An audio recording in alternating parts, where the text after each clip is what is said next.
کام دے دیا گیا کہ وظیفے ہم دیں گے، تمہارا صرف یہ کام ہے کہ ایسی کتابیں لکھو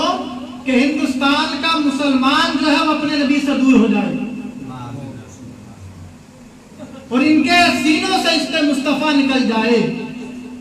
باقاعدہ انگریزوں کے ایجنٹ بن کے ہندوستان کے اندر لوگوں نے ایسی کتابیں لکھی اور اس طرح کی باتیں انہوں نے کی کہ ایک امتی کا رشتہ نبی سے دور ہو جائے۔ آپ کتابیں پڑھیں تو آپ دیکھیں گے کسی نے لکھ دیا کہ نبی کو پیٹھ پیچھے کا علم نہیں، کسی نے لکھ دیا کہ شیطان حضور سے زیادہ جانتا ہے، کسی نے لکھ دیا جانوروں چوپایوں کو حضور سے زیادہ علم، کسی نے لکھ دیا کہ نبی اور علی جو ہے وہ کسی چیز کے مالک و مختار نہیں، کسی نے لکھ دیا حد کر دی اور یہ کہہ دیا، یہ لکھ دیا کتاب میں معاذ اللہ اللہ بھی جھوٹ بول سکتا ہے۔ بلکہ اور آگے چلے تو یہ بھی ایک سادہ سا مسلمان جو 1400 سالہ اسلام کی قدیم روایتوں کو مانتا رہا تھا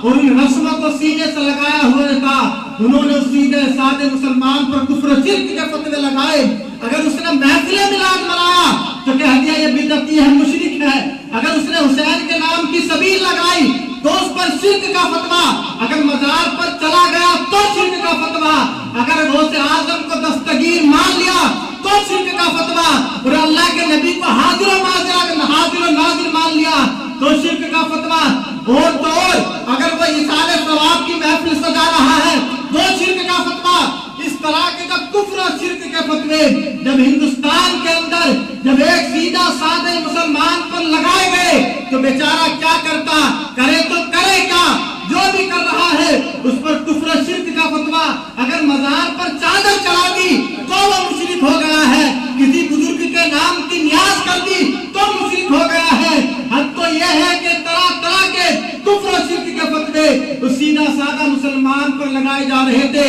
اور نبی کی تنقیص کی جا رہی تھی۔ اللہ کو بھی نہیں بخشا بلکہ مرزائیت قادیانیت نے تو یہ بھی کہہ دیا کہ نبی کے بعد بھی کوئی دوسرا نبی آ سکتا ہے، اور انہوں نے نبی کے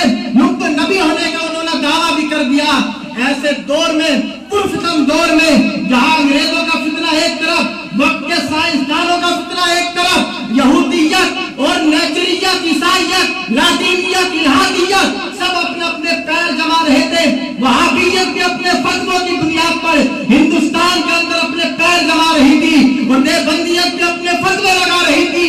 ایسے دور میں ہر ایک پکار رہا تھا کہ کوئی تو آ جائے اس ہندوستان کے اندر جو اسلام کی تاریخ کو بچا لے، کوئی تو ایسا مجدد آ جائے جو اللہ کے نبی کے علوم کا وارث بن کر حق و باطل کے درمیان امتیاز پیدا کر دے، کوئی تو نائب صدیق بن کر ان مرزائیت جو جھوٹے نبوت کے دعوے دار ہیں ان کا سر قلم کر دے، کوئی تو ایسا جلال موسیٰ لے کر کھڑا ہو جائے جو اللہ کی شان میں جھوٹا ہونے کا دعویٰ کر رہے ہیں ان کو چاک کر دے، کوئی تو ایسا اٹھے جو ہیبت حنبلی لے کر وقت کے حکمرانوں سے ٹکرا جائے۔ دنیا نے دیکھا کہ بریلی کے اندر ایک بچہ پیدا ہوتا ہے اور اس کی ذہانت و فطارت صلاحیت کا یہ عالم ہے کہ 4 سال میں محض ناظرہ مکمل کر لیا ہے، 6 سال کی عمر ہوتی ہے تو میلاد مصطفیٰ پر تقریر کر رہے ہیں، 8 سال کی عمر ہوتی ہے تو ہدایت النب کی شرح لکھ رہے ہیں۔ حد تو یہ ہے کہ جب 10 سال کی عمر ہوئی تو مسلم الثبوت پر حاشیہ لکھ دیا، اور جب 13 سال کی عمر ہوئی ہے تو میراث پر فتویٰ لکھا۔